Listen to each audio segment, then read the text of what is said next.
MPC విభాగంలో you Nitish Kumar రాష్ట్ర స్థాయిలో 7వ ర్యాంకు సాధిస్తే, బైపీసీ విభాగంలో S Sai Krishna Naik MBBS seat సంపాదించారు. 2022-23 సంవత్సరానికి గాను బైపీసీ విభాగంలో వై కీర్తన జిల్లా స్థాయిలో ప్రథమ ర్యాంకు సాధించి అప్పటి రాష్ట్ర ప్రభుత్వం ప్రవేశపెట్టిన ప్రైజ్ మనీ 50,000 పారితోషికాన్ని అందుకుంది. అలాగే ఎంపీసీ విభాగంలో చరణ్ కార్తిక్ ఐఐటి ఢిల్లీ నందు సీటు సంపాదించాడు. 2023-24 సంవత్సరానికి గాను హెచ్ఈసి విభాగంలో ఎన్ సందేశ్ రాష్ట్ర స్థాయిలో 4వ ర్యాంకు సాధిస్తే, ఎంపీసీ విభాగంలో జావేద్ బాషా విట్ నందు, పి ఉషా నిట్ వరంగల్ నందు సీటు సంపాదించారు. ఇప్పటి వరకు 60 నుండి 80% వరకు ఉన్న పాస్ పర్సంటేజ్ని ఈ సంవత్సరం 85% చేయాలన్న కృత నిశ్చయంతో ప్రిన్సిపాల్ మరియు అధ్యాపక సిబ్బంది నిరంతరం కృషి చేస్తూ ఉన్నారు. Sound mind in sound body అంటారు. విద్యార్థి మానసిక అభివృద్ధికి శారీరక దృఢత్వం ఆవశ్యకం. అలాంటిది ప్రభుత్వ జూనియర్ కళాశాల టౌన్ నందు వ్యాయామ అధ్యాపకులు డాక్టర్ బి నర్సప్ప గారి ఆధ్వర్యంలో మన కళాశాల విద్యార్థులు జాతీయ మరియు రాష్ట్ర స్థాయిలో సాధించిన విజయాలు మర్చిపోతుంది. 2022-23 సంవత్సరానికి గాను జాతీయ స్థాయి హ్యాండ్బాల్ గేమ్ నందు నాగమణి పాల్గొన్నారు. అలాగే 2023-24 గాను 27 మంది విద్యార్థులు వివిధ క్రీడాంశాలలో రాష్ట్ర స్థాయిలో పాల్గొన్నారు. అదే సంవత్సరం దావుద్ బాషా హాకీ క్రీడలో జాతీయ స్థాయిలో పాల్గొన్నాడు. మరియు ప్రకాశం, రాజు, జయంత్, చంద్రశేఖర్, ప్రమోద్, సతీష్, దుర్గా ప్రసాద్ వీరందరూ మెరిట్ సర్టిఫికెట్ సంపాదించారు.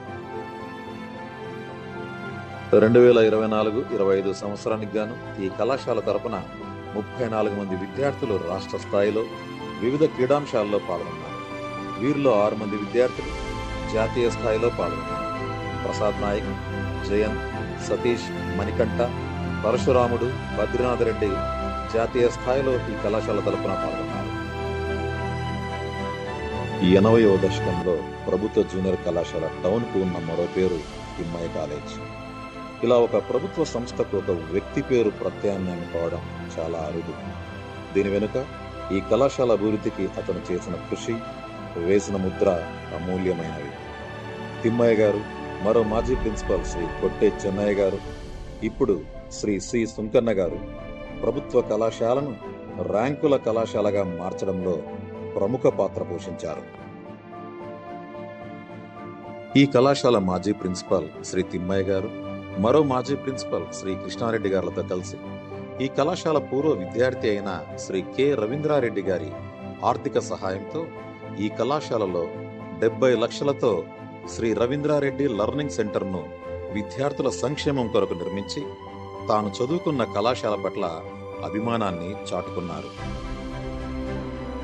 ప్రస్తుత కళాశాల ప్రిన్సిపల్ శ్రీ సి సుంకన్న గారి ఆధ్వర్యంలో కాలేజ్ డెవలప్మెంట్ కమిటీ వారి ఆర్థిక సహకారంతో 20 లక్షలు వెచ్చించి కళాశాల హెరిటేజ్ బిల్డింగ్స్ ను ఆధునీకరించారు. మనబడి మన భవిష్యత్తు ప్రోగ్రాంలో భాగంగా విద్యార్థుల త్రాగునీటి వసతి కొరకు ఆర్ఓ ప్లాంట్ను మరియు గర్ల్స్ అండ్ బాయ్స్ టాయిలెట్ ను నిర్మించడం జరిగింది. గ్రంథాల ఉపన్యాసకులు శ్రీ జలగంగాధర్ గారి ఆధ్వర్యంలో ఈ కళాశాలలో essay writing competition, elocution competition, quiz కాంపిటీషన్స్తో పాటుగా స్వాతంత్ర సమరయుధంలో పాల్గొన్నటువంటి జాతీయ నాయకుల జయంతులైతేనేమి, వర్ధంతులైతేనేమి నిత్యం ఆచరిస్తూ విద్యార్థుల్లో జాతీయ సమైక్యతావాదాన్ని బలంగా నాటుతూ ఉన్నారు. అలాగే ఈ కళాశాలలో విద్యార్థుల మానసిక స్థైర్యాన్ని పెంచే విధంగా యోగా క్లాసులు కూడా నిత్యం నిర్వహిస్తూ ఉంటారు. ఇలా ఈ కళాశాల నాకెంతో ఇచ్చింది కాబట్టి ఎంతో కొంత వెనక్కి ఇచ్చేయాలన్న సంకల్పంతో ఎందరో పూర్వ విద్యార్థులు, మాజీ ప్రిన్సిపల్స్ యొక్క ఆలోచనలతో ప్రభుత్వ జూనియర్ కళాశాల టౌన్ నిత్యం ప్రగతి పదం వైపు దూసుకెళుతోంది. ఇలాంటి సమయంలో ఉన్నతమైన ఆశయాలు కలిగిన ప్రిన్సిపల్ శ్రీ సి సుంకన్న గారి ఆధ్వర్యంలో అత్యున్నత నైపుణ్యాలు కలిగిన అధ్యాపకుల నిరంతర కృషితో ఈ కళాశాల రాబోయే రోజుల్లో మరిన్ని మెరుగైన ఫలితాలు సాధించి విద్యార్థుల బంగారు భవితకు బాటలు వేసి రాష్ట్రానికే తలమానికంగా నిలవాలని ఆశిస్తూ ఆకాంక్షిస్తూ ప్రభుత్వ జూనియర్ కళాశాల టౌన్, కర్నూలు.